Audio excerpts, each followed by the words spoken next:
If your Xbox console is overheating, it will severely affect its performance and can cause permanent hardware damage. So let's see what you can do to stop your console from thermal throttling. It is crucial to ensure that your Xbox console has proper air circulation so that it can run cool. It has vents on each side that suck in cold air and blow out hot air.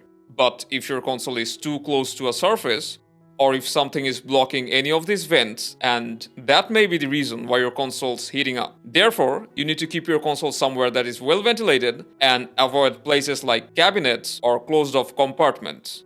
Also, don't keep your console on uneven or cushioned surfaces such as carpet or rug. This can block the vents, cause dust buildup, and result in extreme overheating.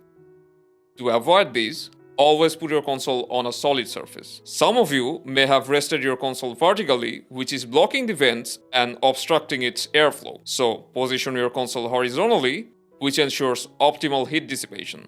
Thirdly, if the air intakes of your console are dirty, it will choke up your console, causing it to overheat. So clean them thoroughly using a brush and an air pump. After that, the heating issue will be resolved. Furthermore, if you keep your console next to other devices that generate heat, the air your console will take in will be warm and will make your console run even hotter. So make sure that it's not close to any other electronic devices. And avoid keeping your console under direct sunlight and hot environments in general.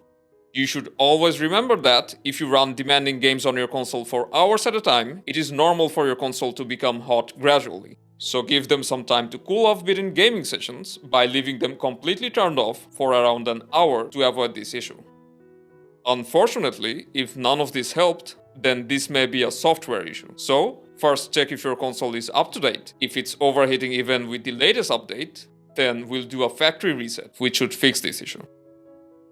Following all these steps is bound to improve your console's thermal performance. So if you found this video helpful, make sure to let us know. Until then, stay frosty.